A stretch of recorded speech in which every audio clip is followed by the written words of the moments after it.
want to improve at Fortnite, but you just don't know how. You've either been putting in a whole bunch of time and not getting the results you want, or you've just started to think about taking Fortnite seriously, but don't know where to start. Don't worry, I got you covered.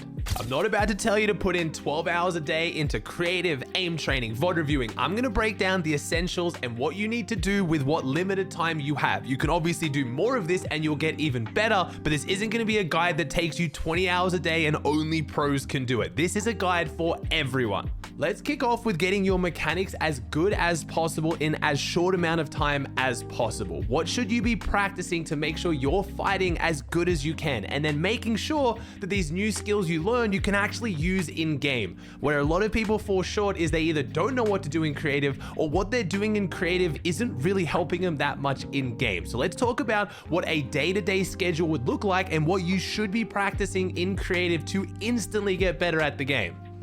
Your mechanical session should always start with a bit of free building. Go into a blank creative map and just build. Focus on moves you'll actually use in a game while warming up your builds, movements, and edits. Don't worry if this isn't too fancy, you're just warming up your hands and your brain. I like to work on my fundamentals like tarping, simple high ground retakes, and boxing players. That's it. If you want to truly improve at this game, stop spending hours mindlessly free building. Often you just stick to maneuvers you know that look cool and you never actually use them in a real match.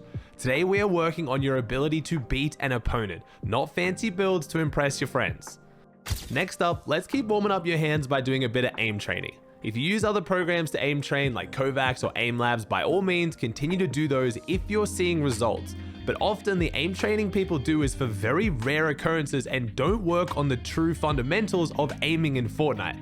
Also worth noting here, if you're a controller player, don't skip aim training. Yes, you have aim assist, but this isn't chapter 2. The game isn't aiming for you like it used to. My favorite aim training map is Raiders Aim Trainer. All the maps I use for today's video will have their codes in the description down below so you can easily find them. I would focus most on your close to medium range tracking and shotgun aim. All of the 4 maps on the left side of the screen are perfect for this. Remember, these AI move far quicker and more unpredictable than real opponents, but that's good. If you can perfect your aim on movement like this, real players in-game will feel like they're moving in slow mode. Don't just stand still and shoot though. Try to stay mobile and still hit your shots. I would also recommend doing some long-range AR aiming, especially if you're competing, as surge aim and long-range tags are incredibly important. You can do more of these maps or practice your aim even more if you like, but many of these scenarios do not translate as well into situations you will find yourself in real games. They're a bit of fun and they're not going to hurt, but I would focus on your tracking, close range, and box fight aiming. Next up, we're going to head into Raiders Mechanical Training Map V3 to practice all your mechanics combined. Start off by practicing specific piece control routines without shooting. Try to build in a way that would be effective against a real opponent. Start off working on the basics until you start to get more comfortable and try more and more difficult builds and edits, but always keep in mind what you would actually use in game and what would work on a real player. If you find yourself constantly messing up a specific edit, try to incorporate it into your routines here. Once you've done this, start practicing your piece control on targets and going for optimal peaks and edits. This adds in the extra element of thinking about where your opponent, the target, is and positioning yourself properly to hit a good shot without being shot back. There is no point practicing your piece control if you're just going to do a wide open edit and leave yourself vulnerable to being killed. This isn't about being fancy, it's about taking down your opponent. Combine both of these techniques and move on to versing bots. Make sure you have this set to damage on. This part of the map is crucial for practicing your piece control and edits. You'll quickly find out how often you are leaving yourself exposed, as every time you do, the bot will shoot you back. Take your time and improve at full piecing the bot and killing it while taking 0 damage in return. This is a lot harder than it looks, and go easy on yourself. Most opponents will not instantly punish you for every tiny overpeak, but if you can take down these bots quickly and efficiently without taking any damage, real opponents will be far easier. You can do everything I've just talked about for as little or as long as you like. Fit it into your schedule and be consistent. Don't overdo your routines without applying the skills you're learning into real scenarios. With that being said, let's take on some real players. We'll get into arena and actual matches later, but for now, we're going to stay in creative, as it is the most efficient way to fight an opponent over and over again with as little downtime of looting and running around the map as possible. There are 2 types of fighting I want you to work on the most: box fighting, and realistics. Build fighting has always been the go-to practice maps for 1v1ing people to work on your mechanics, but in my opinion, it is by far the worst. Yes, it's good for hitting clips or working on Sway's newest retake, but how often are you actually doing this in a game? Raider has two maps that both have built-in matchmaking. They actually have a lot of people playing them, and queue times are really short, so you can find real players of varying skills and playstyles to practice your new mechanics on.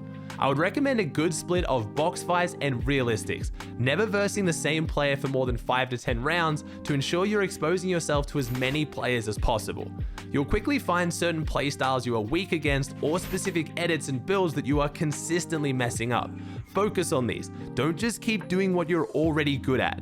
You are going to verse some players who are maybe way better than you or way worse than you, but these are still chances to learn and work on specific mechanics. If you're versing someone who's way worse than you, start practicing some maneuvers that you're especially bad at. If you're versing someone who's way better than you, maybe start learning how to play a little bit more defensive for when you run into that pro in a tournament.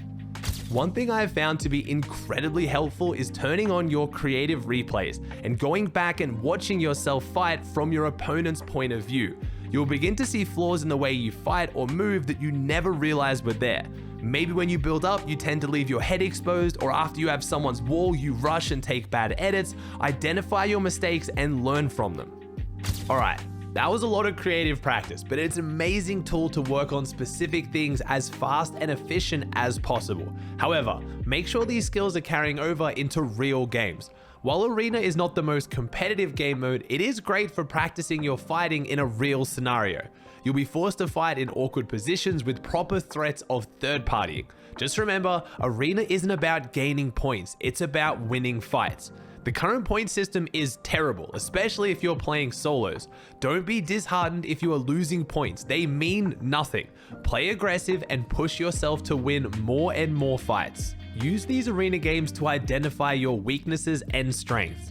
It can be as simple as you tend to do poorly when fighting inside buildings versus open space, or it can be as specific as you don't fight on stairs or cones as often as you should.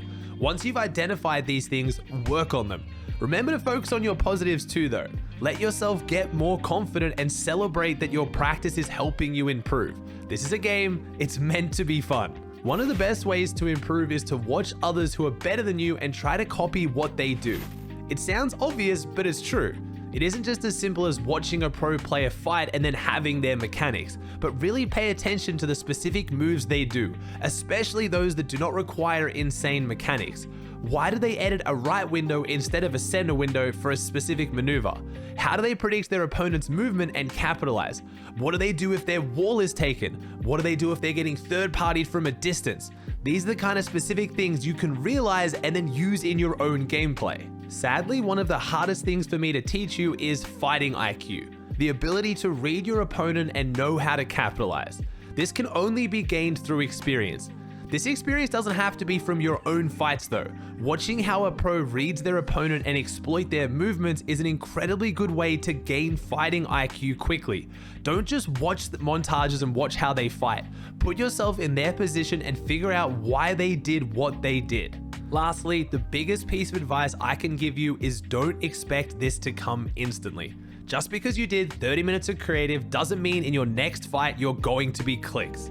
It is going to take consistent effort and practice, but I promise you that you will improve.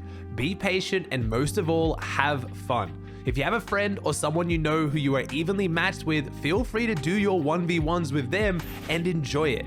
Take it seriously enough to practice, but finding someone to improve with can be a great way to see huge growth in a short period of time while still having fun.